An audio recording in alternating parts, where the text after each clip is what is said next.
Le manifeste formaliste de Curtis Yarvin. Écrit par Lucien de la Métrie. Le texte suivant est une traduction d'un texte initialement écrit par Curtis Yarvin sur son blog Unqualified Reservation. L'autre jour, alors que je bricolais dans mon garage, j'ai décidé de créer une nouvelle idéologie. Quoi? J'ai perdu la boule ou quoi? Tout d'abord, tu ne peux pas créer une idéologie comme ça te chante. Elles se transmettent à travers les siècles, comme la recette des lasagnes. Elles doivent prendre de l'âge, comme un bourbon. Tu ne peux pas simplement la boire directement à la bouteille. Et regarde ce qui arrive si tu essaies. Qu'est-ce qui cause tous les problèmes du monde? L'idéologie et rien d'autre. Qu'est-ce que Bush et Obama ont en commun? Ce sont deux idéologues maboules. A-t-on vraiment davantage besoin de ça? De plus, il n'est tout simplement pas possible de bâtir une nouvelle idéologie. Les gens parlent d'idéologie depuis que Jésus est un petit garçon. Et quoi? Je suis censé faire mieux sur le sujet? Des randoms sur Internet, qui ont foiré leurs études supérieures, et qui ne connaissent ni le latin ou le grec. Je me prends pour qui, Wallace Shawn? Que d'excellentes objections. Répondons à chacune d'entre elles, puis parlons du formalisme. Premièrement, on trouve, bien entendu, de splendides traditions idéologiques ancestrales auxquelles Internet nous permet d'accéder dans ses moindres détails. Elles ont beaucoup de noms, mais appelons-les progressisme et conservatisme. Mon problème avec le progressisme est que depuis un siècle, la vaste majorité des écrivains, penseurs et personnes intelligentes ont été progressistes. Par conséquent, tout intellectuel en 2007, à moins qu'il n'y ait un genre de distorsion spatio-temporelle et que mes mots soient diffusés en direct sur Fox News, et quiconque lit ceci, a fondamentalement été biberonné à l'idéologie progressiste. Peut-être que ceci pourrait légèrement nuire à notre capacité à voir un quelconque problème susceptible d'exister dans la vision du monde progressiste. Tout comme pour le conservatisme, tous les musulmans ne sont pas des terroristes, mais tous les terroristes sont des musulmans. De même, tous les conservateurs ne sont pas des crétins, mais la plupart des crétins sont des conservateurs. Le mouvement conservateur américain moderne, qui est paradoxalement beaucoup plus jeune que le mouvement progressiste, ne serait-ce que parce qu'il a fallu le réinventer après la dictature de Roosevelt, a été nettement touché par ce public. Il souffre aussi de la coïncidence électorale qu'il doit mépriser tout ce que le progressisme adore, une étrange tare congénitale pour laquelle ne semble exister aucun remède. La plupart des gens qui ne se réclament ni du progressisme, ni du conservatisme, sont de deux choses l'une, soit des modérés, soit des libertariens. D'après mon expérience, la plupart des gens censés se considèrent comme modérés, centristes, indépendants, non idéologiques, pragmatiques, apolitiques, etc. Compte tenu des vastes tragédies provoquées par la politique du XXe siècle, cette attitude est tout à fait compréhensible. Ceci est également, à mon avis, responsable de la plupart des morts et des destructions dans le monde aujourd'hui. La modération n'est pas une idéologie. Ce n'est pas une opinion. Ce n'est pas une pensée. C'est une absence de pensée. Si vous pensez que le statu quo de 2007 est fondamentalement juste, alors vous devriez croire la même chose si une machine à voyager dans le temps vous transportait à Vienne en 1907.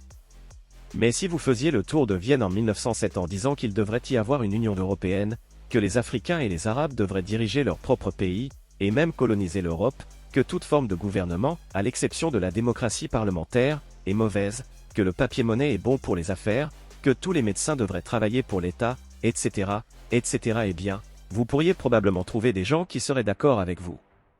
Ils ne se qualifieraient pas de modérés, et personne d'autre ne le ferait non plus.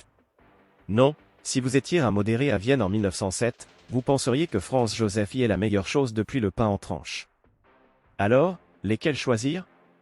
Les Habsbourg ou les eurocrates? Assez difficile de trancher pour le coup. Autrement dit, le problème avec la modération est que le centre n'est pas fixe. Il se déplace. Et comme il se déplace, et les gens étant ce qu'ils sont, les gens vont tenter de le déplacer. Ceci crée une incitation à la violence, quelque chose que nous, formalistes, essayons d'éviter. Maintenant, les libertariens. J'aime les libertariens à en crever. J'ai constamment une page ouverte sur mon PC vers le Mises Institute. Selon moi, quiconque a délibérément choisi de rester ignorant de la pensée libertarienne, et, en particulier, de la pensée de Mises et Rothbard, à une époque où il suffit de quelques clics de souris pour être submergé de suffisamment de libertarianisme de grande qualité pour noyer un élan, n'est pas une personne que l'on peut prendre intellectuellement au sérieux. De plus, je suis un programmeur informatique qui a beaucoup trop lu de science-fiction de facteurs de risque majeurs pour le libertarianisme. Je pourrais donc me contenter de dire « lisez Rothbard » et en rester là. D'un autre côté, il est difficile de passer à côté de deux faits élémentaires concernant l'univers. Le premier est que le libertarianisme est une idée d'une évidence foudroyante. Le second est qu'elle n'a jamais été mise en pratique. Cela ne prouve rien. Mais cela suggère que le libertarianisme est, comme ses contempteurs sont toujours prompts à le claironner, une idéologie essentiellement impraticable. J'adorerais vivre dans une société libertarienne. La question est, existe-t-il un chemin pouvant nous mener à destination? Et s'il nous y mène, y resterons-nous? Si votre réponse à ces deux questions est un « oui » évident, il se pourrait que nous ne partagions pas la même définition du mot « évident ». C'est pourquoi j'ai décidé de créer ma propre idéologie, le formalisme. Bien entendu, le formalisme n'a rien de nouveau. Les progressistes, les conservateurs, les modérés et les libertariens reconnaîtront tous de larges pans de leur propre réalité indigeste. Même le mot « formalisme » est emprunté au formalisme légal, qui est essentiellement la même idée habillée plus modestement. Je ne suis pas Visini. Je suis simplement un type qui achète beaucoup de livres d'occasion, et qui n'a pas peur de les broyer, d'ajouter de la saveur, et de réétiqueter le résultat comme une sorte de sourimie politique. La majorité de ce que j'ai à dire est disponible, en mieux écrit, avec plus de détails et beaucoup plus d'érudition, chez Jouvenel, Cunel-Clédin, Léonie, Burnham, Nock, etc., etc. Si vous n'avez jamais entendu parler d'aucune de ces personnes, moi non plus avant de commencer la procédure. Si ça vous effraie, c'est normal. Remplacer sa propre idéologie ressemble beaucoup à une chirurgie du cerveau que l'on s'administrerait à soi-même. Cela nécessite de la patience, de la tolérance, un seuil élevé de résistance à la douleur, et une main ferme. Qui que vous soyez, vous avez déjà une idéologie et si elle voulait prendre congé, elle l'aurait déjà fait de son propre chef. Il ne sert à rien de commencer une expérimentation aussi chaotique pour installer une autre idéologie simplement parce que quelqu'un d'autre vous dit de le faire. Le formalisme, comme nous le verrons, est une idéologie conçue par des geeks pour d'autres geeks. Ça n'est pas un kit. Elle n'est pas livrée avec des batteries. Il n'y a rien à insérer. Au mieux, c'est un point de départ rudimentaire pour bricoler sa propre idéologie. Si vous ne vous sentez pas à l'aise avec le fait de travailler avec un banc de scie, un oscilloscope ou un autoclave, le formalisme n'est pas pour vous. Cela étant dit, l'idée fondamentale du formalisme est tout simplement que le problème principal dans les affaires humaines est celui de la violence. L'objectif est de concevoir un moyen pour les humains d'interagir, sur une planète remarquablement petite, sans violence. Tout spécialement la violence organisée. En dehors de la violence organisée entre humains, un bon formaliste pense que tous les autres problèmes, la pauvreté, le réchauffement climatique, la décadence morale, etc., etc., etc. sont essentiellement insignifiants. Peut-être qu'une fois que nous nous serons débarrassés de la violence, nous pourrons nous soucier un petit peu de la décadence morale, mais étant donné que la violence organisée a causé la mort de quelques centaines de millions de personnes au cours du dernier siècle, alors que la décadence morale nous a donné American Idol équivalent américain de Nouvelle Star, je pense que les priorités sont assez claires. La clé est de considérer cela, non pas comme un problème moral, mais comme un problème d'ingénierie. Toute solution qui permet de résoudre le problème est acceptable. Toute solution qui ne résout pas le problème est inacceptable. Par exemple, il existe une idée qui s'appelle le pacifisme, qui fait partie de la panoplie générale du progressiste, et qui claironne être une solution à la violence.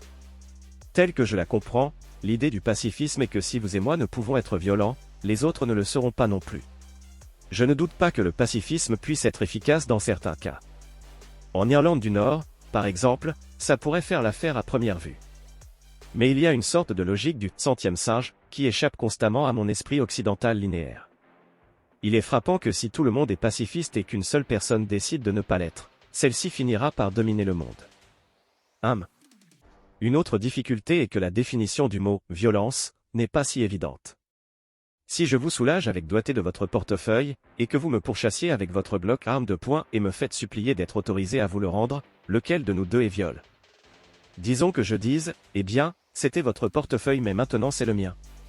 Cela suggère, au minimum, que nous avons besoin d'une règle nous indiquant à qui appartient le portefeuille. La violence est, dès lors, tout ce qui viole la règle, ou la remplace par une règle différente. Si la règle est claire et que tout le monde la suit, il n'y a pas de violence. En d'autres termes, la violence revient à l'équation suivante, conflit plus incertitude. Tant qu'il y aura des portefeuilles dans le monde, il y aura de la violence. Toutefois, si l'on peut éliminer l'incertitude s'il existe une règle non ambiguë, inviolable, qui nous indique, à l'avance, à qui appartient le portefeuille. Je n'ai pas de raison de glisser ma main dans votre poche, et vous n'avez pas de raison de me courir après en tirant rageusement dans tous les sens. Aucune de nos actions, par définition, ne peut affecter l'issue du conflit. La violence, quelle que soit son importance, n'a aucun sens sans incertitude. Considérez une guerre. Si une armée sait qu'elle va perdre la guerre, informée peut-être par quelque oracle infaillible, elle n'a pas de raison de se battre. Pourquoi ne pas se rendre et passer à autre chose? Mais cela ne fait que multiplier les difficultés. D'où viennent toutes ces règles? Qui les rend inviolables? Qui peut devenir un oracle? Pourquoi ce portefeuille est à vous, et à pas à moi? Que se passe-t-il si nous sommes en désaccord à ce sujet? S'il existe autant de règles que de portefeuilles, comment se souvenir de toutes? Et supposons que ce soit moi et non pas vous qui ait le Glock? Fort heureusement, les grands philosophes ont passé de très longues heures à soupeser ces détails.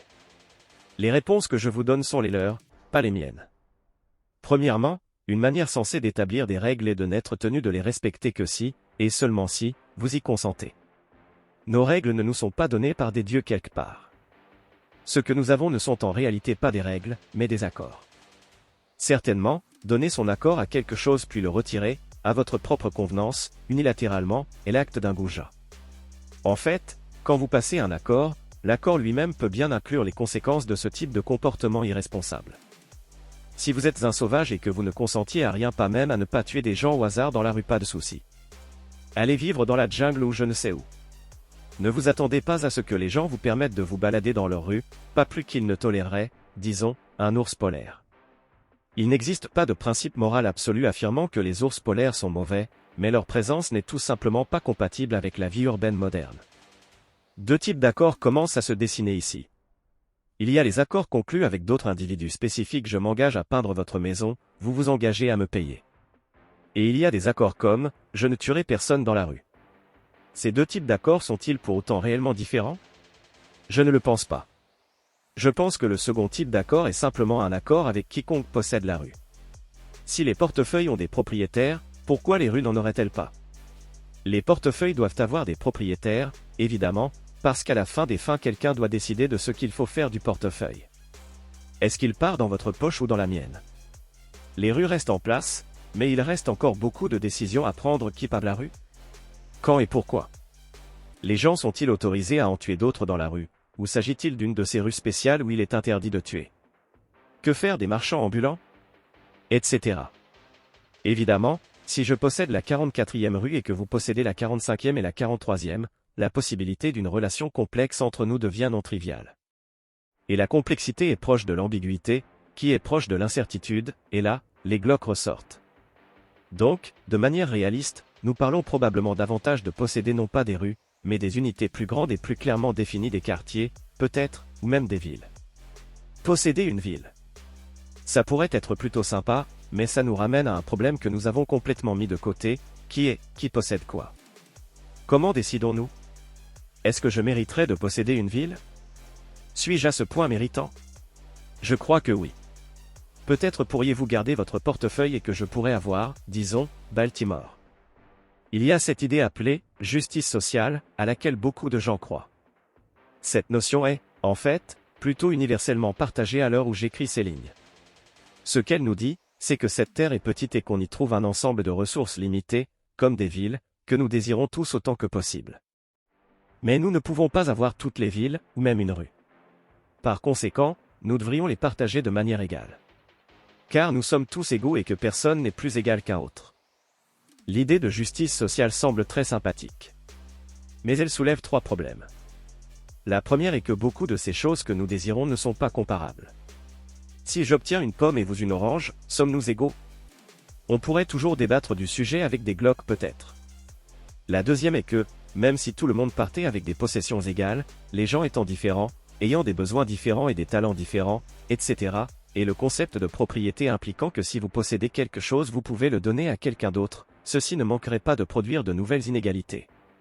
En fait, il est fondamentalement impossible d'établir un système dans lequel des accords restent convenus avec un autre dans lequel l'égalité reste égale.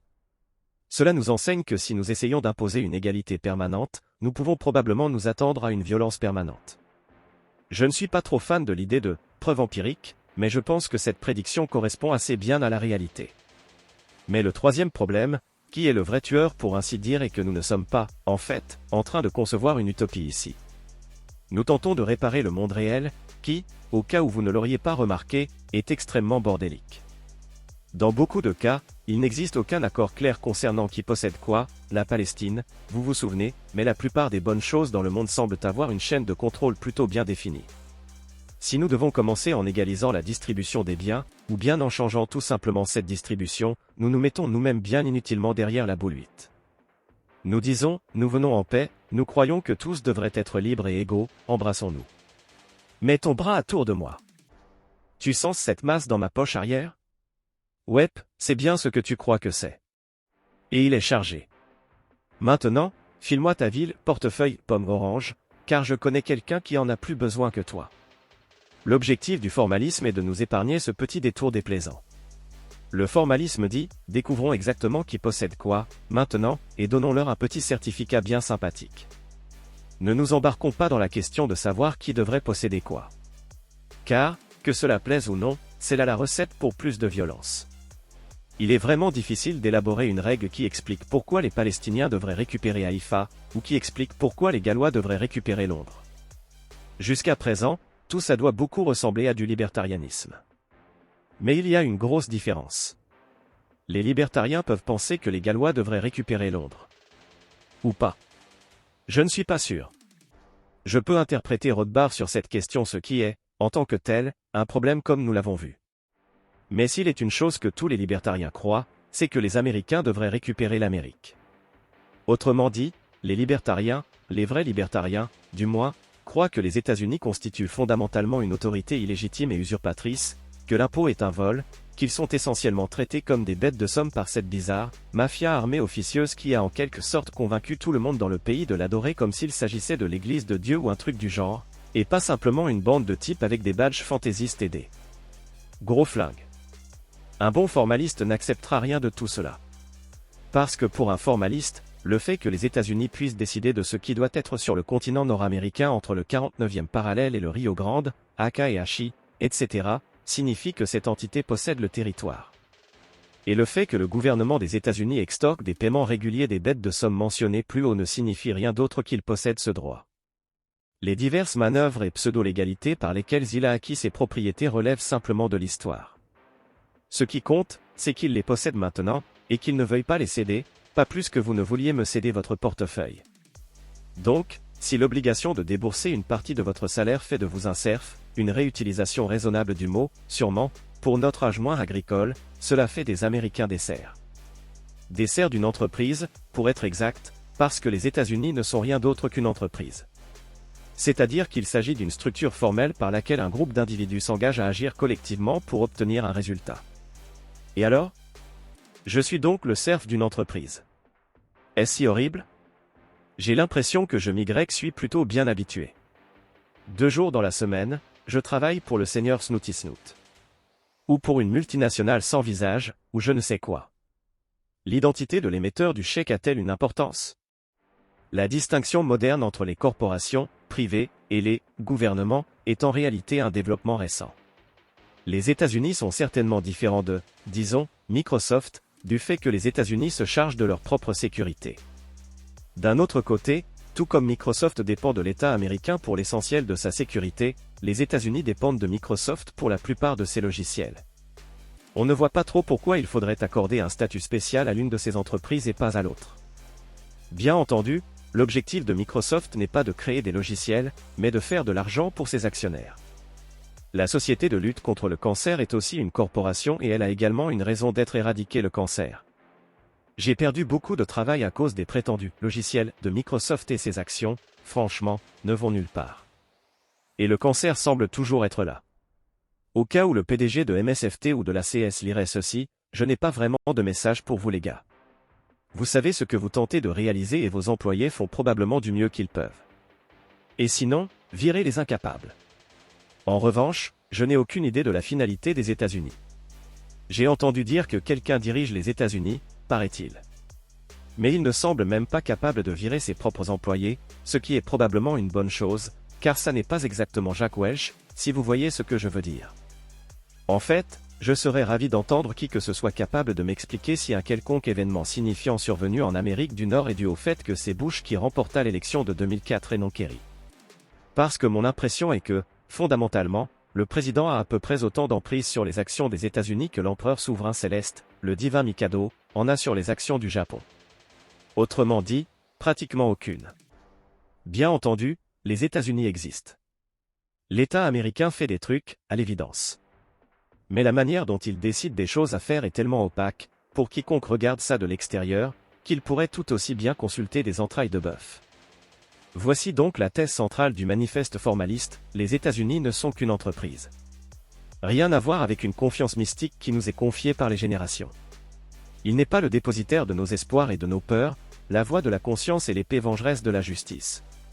C'est juste une vieille et grande entreprise qui détient une énorme pile d'actifs, qui n'a aucune idée claire de ce qu'elle essaie d'en faire et qui se débat comme un requin de 10 tonnes dans un seau de 18 litres, l'encre rouge jaillissant de chacune de ses milliards de branchies. Pour un formaliste, la façon de réparer les États-Unis est de se passer de l'ancien réforme mystique, des prières d'entreprise et des champs de guerre, de décider à qui appartient cette monstruosité et de les laisser décider ce qu'ils vont en faire. Je ne pense pas qu'il soit tellement insensé de dire que toutes les options y compris la restructuration et la liquidation devraient être sur la table. Que nous parlions des États-Unis, de Baltimore ou de votre portefeuille, un formaliste n'est heureux que lorsque la propriété et le contrôle ne font qu'un. Pour reformaliser, il faut donc savoir qui détient réellement le pouvoir aux États-Unis, et répartir les actions de manière à reproduire au plus près cette répartition. Bien sûr, si vous croyez aux réformes mystiques, vous direz probablement que chaque citoyen devrait recevoir une part. Mais c'est une vision des choses plutôt aveugle à la structure de pouvoir réel des États-Unis. N'oubliez pas que notre objectif n'est pas de savoir qui devrait posséder quoi, mais de savoir qui possède quoi.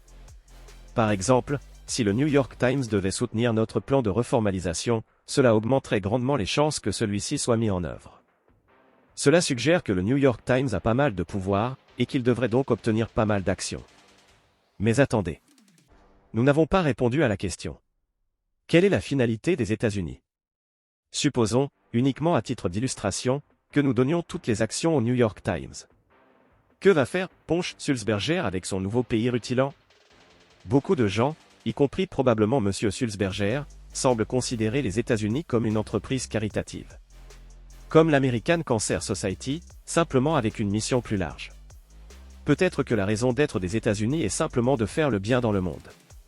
C'est une perspective très compréhensible. Sûrement, s'il reste quelque chose de mauvais dans le monde, il peut être vaincu par une méga-charité titanesque et lourdement armée, avec des bombaches, un drapeau et 250 millions de serfs. En fait, il est en réalité assez étonnant que, compte tenu des dotations prodigieuses de cette grande institution philanthropique, elle semble faire si peu de bien. Peut-être cela a-t-il à voir avec le fait qu'elle est si bien gérée qu'elle n'a pas de budget à l'équilibre depuis les années 1830. Peut-être que si vous reformalisiez les États-Unis, que vous les gériez comme une véritable entreprise, et distribuiez ces parts parmi un vaste ensemble d'organismes de bienfaisance distincts, chacun ayant probablement une charte spécifique pour un objectif spécifique, plus de bien pourrait en résulter. Bien sûr, les États-Unis n'ont pas seulement des actifs. Malheureusement, ils ont aussi des passifs. Certains de ces passifs, comme les bons du Trésor, sont déjà très bien formalisés. D'autres, comme la sécurité sociale et l'assurance maladie, sont informels et soumis aux incertitudes politiques. Si ces obligations étaient reformalisées, leurs destinataires ne pourraient qu'en profiter. Bien sûr, elles deviendraient ainsi des instruments négociables et pourraient être, par exemple, vendus. Peut-être en échange de crack. La reformalisation nous oblige donc à distinguer entre la propriété et la charité, un problème difficile, mais important. Tout cela ne répond pas à la question, les États-nations, comme les États-Unis, sont-ils même utiles? Si vous reformalisiez les États-Unis, la question serait laissée à ses actionnaires. Peut-être que les villes fonctionnent mieux lorsqu'elles sont détenues et exploitées de manière indépendante. Si tel est le cas, elles devraient probablement être scindées en sociétés distinctes. L'existence de cités-États telles que Singapour, Hong Kong et Dubaï suggère certainement une réponse à cette question. Peu importe la manière dont on les appelle, ces endroits sont remarquables pour leur prospérité et leur relative absence de politique.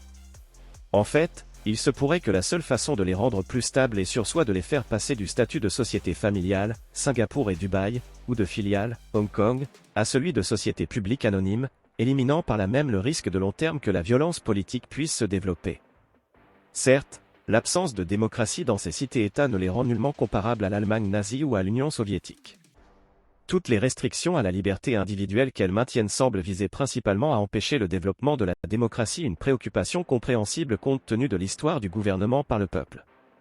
En fait, le Troisième Reich et le monde communiste ont souvent prétendu représenter tous deux le véritable esprit de la démocratie. Comme Dubaï en particulier le montre, un gouvernement, comme n'importe quelle entreprise, peut fournir un excellent service client sans posséder ni appartenir à ses clients. La plupart des habitants de Dubaï ne sont même pas des citoyens. Si Cheikh Al Maktoum a un plan astucieux pour tous les arrêter, les enchaîner et les faire travailler dans les mines de sel, il s'y prend d'une manière très sournoise. En tant que lieu, il n'y a pratiquement rien à recommander concernant Dubaï. Le temps y est horrible, les sites touristiques sont inexistants et le quartier est atroce. C'est minuscule, au milieu de nulle part, et entouré de maniaques foudalas avec une affinité suspecte pour les centrifugeuses à grande vitesse. Néanmoins, on y trouve un quart des grues du monde et elles y poussent comme de la mauvaise herbe. Si nous laissions les Maktoum gérer, disons, Baltimore, que se passerait-il? L'une des conclusions du formalisme est que la démocratie est comme la plupart des écrivains avant le XIXe siècle l'ont compris, un système de gouvernement inefficace et destructeur. Le concept de démocratie sans politique n'a aucun sens et, comme nous l'avons vu, la politique et la guerre forment un continuum. La politique démocratique est mieux comprise comme une sorte de violence symbolique, comme décider que la victoire sur le champ de bataille serait fonction du nombre de soldats que le commandant a amené avec lui.